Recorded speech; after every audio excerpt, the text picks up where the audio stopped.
Hello 8th standard. आज हम इस वीडियो में चैप्टर 12 को डिस्कस करेंगे।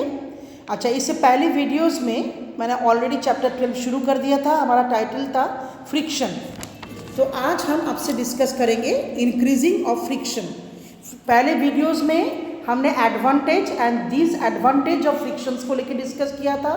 तो नाउ यानी कि today I discuss how we increasing of friction and decreasing of friction.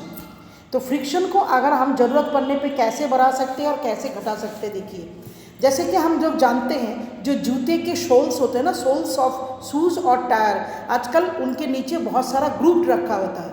ये ग्रुप सिस्टम क्यों होता है? क्योंकि ग्रुप क्या करते हैं, ये फ्रिक्शन को इंक्रीज करते हैं।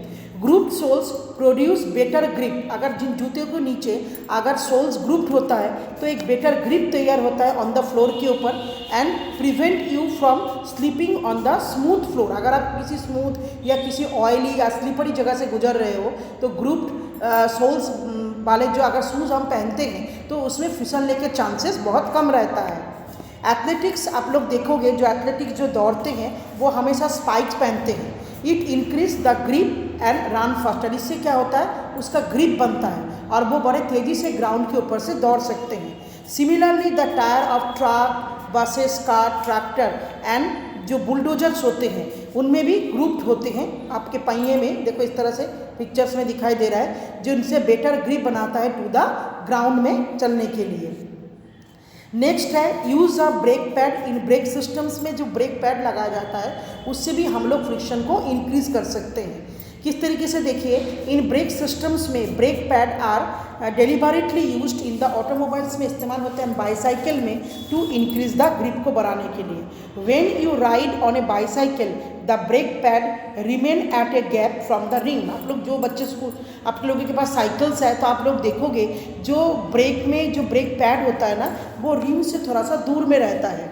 When we ride on a bicycle the brake pad remain at a gap from the rim but when you press, जैसे हम लोगों को मानो अपना स्पीड को थोड़ा कम करना है या रोकना है साइकिल को, तो हम लोग क्या करते हैं, प्रेस द लीवर को जैसे ही प्रेस करते हैं तो ब्रेक पैड जो होता है वो टच द रिम को टच करते हैं and arrest the movement of the wheels due to friction की वजह से जो फ्रिक्शन के वजह से जो क्या हो रहा है, फ्रिक्शन इसमें आप लोगों का इंक्रीज हो रहा है, जिससे हम तुरंत व्हील्स के पहियों को चलने से रोक सकते हैं, स्टॉप कर सकते हैं उसकी स्पीड को। नेक्स्ट देखिए belt are used to drive machine के लिए। अच्छा, in the if the wheels are not having sufficient friction, अगर गाड़ी के पहियों में सफिशिएंट फ्रिक्शन इंक्रीज नहीं हो रहा है, ऐसे सिचुएशंस में belt will help without rotating the wheel को जो है रोटेट करे बगैर बेल्ट का इस्तेमाल होता है फ्रिक्शन को इंक्रीज करने के लिए। सम एडिसिव केमिकल इसमें ऐड होते हैं, अच्छा, टू बेल्ट के अंदर एंड व्हील के अंदर फ्रिक्शन को इंक्रीज करने के लिए, increase friction and better grip that provides करने के लिए better rotation to the wheel. Number 4th position point में देखो mountaineer also use slipper shoes. आप लोग इस्तेमाल देखते हो स्पाइक शूज़ का। जो माउंटेनर होता है पहाड़ों के ऊपर चढ़ते हैं, वो उनके जो शूज़ होते हैं वो नॉर्मल शूज़ नहीं होते हैं, वो स्पाइक शूज़ होते हैं। While walking on the snow के ऊपर से भी उनको चलना पड़ता है। अब हम डिस्कस करेंगे डिक्रीजिंग द फ्रिक्शन को कैसे घटा सकते हैं। अच्छा, in some situation however friction is undesirable and we want to reduce it. कई बार कैसा होता है जब हमें फ्रिक्शन ज़्यादा नहीं चाहिए होता है, फ्रिक्शन को डिक्रीज करना होता है। As you know that between two surface friction is caused due to the interlocking. Actual friction increase कब होता है, फ्रिक्शन प्रोड्यूस कब होता है, जब दोनों सरफेस एक दूसरे के ऊपर होते हैं और उनके बीच में एक इंटरलॉकिंग पोर्शन तैयार होता है। Caused due to the friction is caused due to the interlock of the minute hills and groups of their surfaces. The measures used to reduce the friction को कम करने के लिए are mainly based on avoiding और decreasing the interlocking को decrease मतलब avoid करने के लिए, to reduce the interlocking को घटाने के लिए और irregularities को between the surface, दोनों surface के बीच में। तो हमें commonly क्या क्या चीज़ें यूज़ करना पड़ता है, देखिए सबसे पहले होता है mainly a thin layer between the surface. जब दो सरफेस एक दूसरे के कांटेक्ट में आते हैं तो उन दोनों के बीच में एक थिन लेयर हमें क्रिएट करना पड़ता है। जैसे फाइन, उसके लिए क्या इस्तेमाल होता है, fine powder, oil and grease are use between two surfaces. You are familiar with the use of the powder, boric powder का। जब हम कैरम खेलते हैं ना तो हम कैरम बोर्ड में बोरिक पाउडर छिड़कते हैं, जिससे क्या होता है, इट एनेबल्स कॉइन को एनेबल करते हैं to slide over the surface, थोड़ा सा मतलब उसको पुश करते वो आगे की तरफ स्मूथली मूव कर पाए। अच्छा, ऑयल, ग्रीस एंड ग्राफाइट इस्तेमाल होता है टू रिड्यूस द फ्रिक्शन, दो सरफेस के फ्रिक्शन को घटाने के लिए। दिस सब्सटेंसेस को कहा जाता है लुब्रिकेंट, मतलब जो सब्सटेंसेस आप लोगों का एक्स्ट्रा यूज़ हो रहा है फ्रिक्शन को डिक्रीज करने के लिए, उन सब्सटेंसेस को कहा जाता है लुब्रिकेंट्स। लुब्रिकेंट्स आर वो सब्सटेंसेस होते हैं जो फ्रिक्शन को रिड्यूस करता है, दो सरफेस के बीच में जो फ्रिक्शन क्रिएट हो रहा है उस फ्रिक्शन को रिड्यूस करने के लिए लुब्रिकेंट यूज होते हैं। ऑयल इज कॉमन लुब्रिकेंट होते हैं which is used in the machine parts में, जैसे हम लोग साइकिल के चेन कवर के चेन के अंदर ऑयल डालते हैं, कई बार लॉक एंड की अच्छे से काम नहीं करते तो उसमें हम ऑयल डालते हैं, ग्रीजिंग करते हैं उस जगह में। तो ऑयल इज़ नॉट, देखिए, in some machines is not advisable to use of all the lubricant in such machine का, in some such machine reduce the area, यहाँ पे देखिए रिड्यूस द फ्रिक्शन, ग्राफाइट का इस्तेमाल होता है, सॉरी बच्चे, यहाँ पे देखिए, in some machines are in a cushion is used between the moving part to reduce friction, in bearing and other parts rubbing in one another, जब मशीन चलता है तो एक पार्ट दूसरे पार्ट के ऊपर रब करते हैं तो ये यूज़ ग्रीस इस्तेमाल करते हैं फ्रिक्शन को रिड्यूस करने के लिए। ग्राफाइट इस्तेमाल होता है एक लुब्रिकेंट के तरह मशीन के अंदर, which work on every high temperature में काम कर पाते हैं, बिकॉज द ग्रीस बर्न होता है एंड वेरी हाई टेम्परेचर में।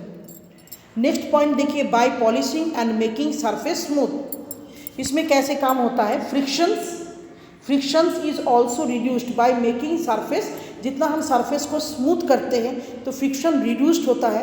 And polishing vehicles has been lesser friction के लिए पॉलिश भी किया जाता है। अच्छा, मेटल पक्की रोड टू द रफ कच्चा road. Use of wheels and ball bearing, friction is also reduce हो सकता है बाय रिड्यूसिंग द एरिया। अगर हम एक चीज़ और ध्यान रखेंगे, फ्रिक्शन रिड्यूस करने का ये भी बहुत अच्छा पॉइंट है, मतलब जिस एरिया में वो फ्रिक्शन क्रिएट हो रहा है ना उस एरिया की जो लेंथ और ब्रीथ है उसको घटाना।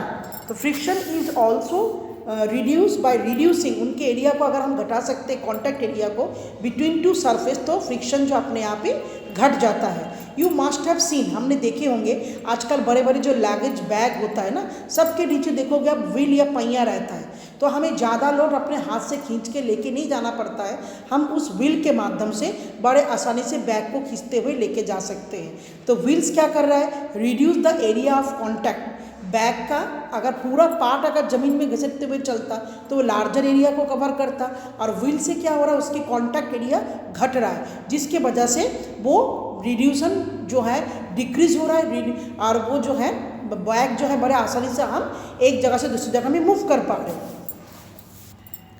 अब हम नेक्स्ट पेज में डिस्कस करेंगे फ्लूइड रिएक्शन क्या होता है। जैसे कि हम जानते हैं लिक्विड एंड गैस, इनको हम लोग फ्लूइड कहते हैं। You also aware to the fact that air, क्योंकि हम मतलब एयर एंड वाटर दोनों को, एयर एंड गैस इन दोनों को हम लोग फ्लूइड पार्ट कहते हैं, लिक्विड एंड गैस। अच्छा, गैसेस के अंदर जो एयर होता है वो बहुत ही हल्का और थीन होता है।